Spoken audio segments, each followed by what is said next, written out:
The Philippine government might consider offering a reward to anyone who can provide information on the whereabouts of former Bicol Representative Zaldy Co.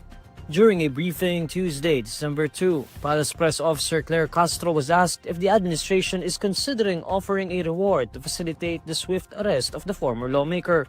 Co is wanted by authorities for alleged graft and malversation in connection with a 289.5 million peso road dike project in Oriental Mindoro.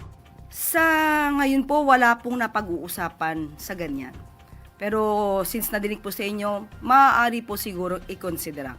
Pero as of now, wala pa po napag-uusapan tungkol dyan. Pero naniniwala po ang palasyo na malaki may tutulong kung sakaling maglabas ng reward para madaling ma-locate and eventually ma-arresto na si Zaldy Co. Maganda po suggestion yan. Opo. As of Monday, Co's last known location is believed to be Portugal, where he reportedly holds a golden visa. A golden visa allows a foreign national to stay in a country if they are an investor.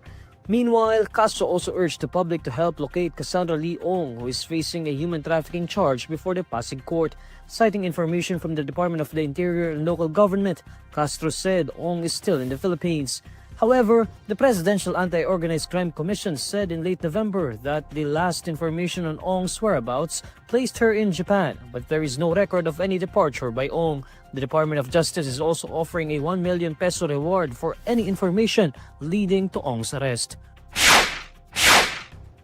Laguna 4th District Representative Benji Agarao Jr. denies any connection to contractors Curly and Sara Discayas, who previously linked him to anomalous flood control projects and identified him as one of the lawmakers who received kickbacks from them. During an independent Commission for Infrastructure hearing on Tuesday, December 2, Agarao maintains that he has never met the Discayas couple.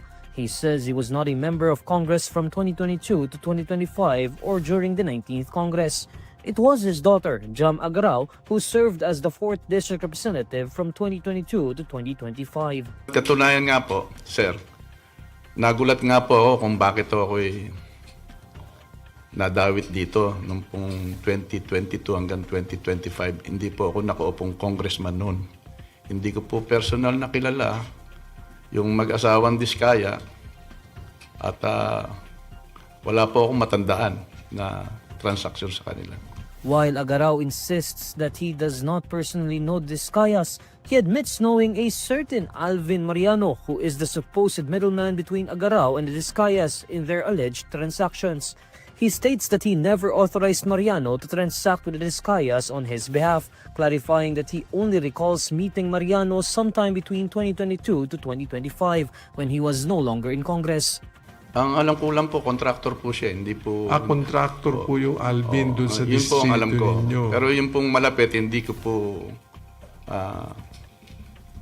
wala po akong mahabang relasyon po. He also denies the supposed 9 million peso advance given to him by the Discayas, as well as the exotic bulldog allegedly gifted to him in exchange for infrastructure projects. Agarao maintains that his role was limited to district-specific initiatives during his time as district representative from 2014 to 2022, particularly in the budget and not the execution of projects.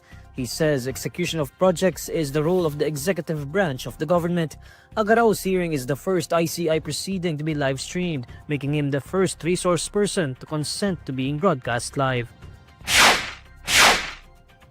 Vice President Sara Duterte disputes the Department of Trade and Industry's assertion that 500 pesos is enough for a complete Noche Buena meal in a Filipino family. According to Duterte, DTI's claim is false as the assistance her office provides to beneficiaries alone already amounts to 2,100 pesos. This consists only of ingredients for spaghetti and salad packs, according to the Vice President. She even emphasizes that the 500 peso amount would only be possible if none of the family members ate. Duterte makes this pronouncement after the DTI recently drew flack for insisting that 500 pesos was enough to purchase staple viands for Christmas. According to the DTI, 500 pesos could already feed a family of 4, citing its Noche Buena price guide. In fact, DTI Secretary Cristina Roque even claimed that 428 pesos and 70 centavos would be enough to include ingredients for holiday staples such as ham, spaghetti, and either fruit or macaroni salad. Vice President Duterte is in The Hague, Netherlands to visit her father, former President Rodrigo Duterte, who is currently in the custody of the International Criminal Court for alleged crimes against humanity. According to her, she discussed politics and current events in the Philippines with her father. Asked whether they discussed the ICC's recent rejection of her father's appeal for interim release, the Vice President says they did not. Senator Ronald Bato Dela Rosa joked that he would break Senate President pro tempore Panfilo Lacson's record for hiding. In an interview, Lacson shared that 2 weeks ago, he checked on Dela Rosa in the chat group with fellow senators. Sabi ko, kumusta ka na? Mag-ingat ka lang, gano'n. Ang biro niya lang sa akin, sir, i-break ko yung record mo sa pagtatago. Tapos may haha. Yun. In 2010, Lacson went into hiding even before a warrant of arrest was issued against him by a Manila court for his alleged involvement in the killings of publicist Salvador Bobby Dacer and his driver Emmanuel Corbito in 2000.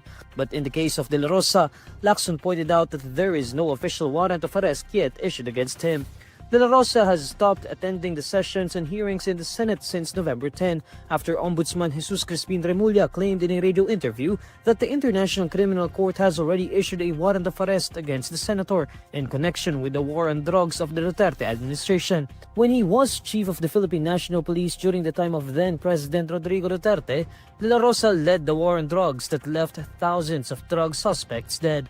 Duterte and Dela Rosa were among those charged before the ICC for crimes against humanity. Lacson has a piece of advice for Dela Rosa. Ang advice ko sa kanya, kung wala siyang intention na mag-surrender, magtago siya mabuti. Advice ko sa law enforcement, hanapin yung siya mabuti. Trabaho nila yun maghanap Meanwhile, Senate President Vicente Soto III says formal complaints may be filed before the Senate's Committee on Ethics by the public against senators for continued absences and other issues. In an ambush interview on Tuesday, Soto maintains that there are no rules currently prohibiting lawmakers from receiving their salaries despite continued absences. Soto says it is not necessary for the chamber to craft rules on the matter, adding that he doubts the chamber could pass such a rule.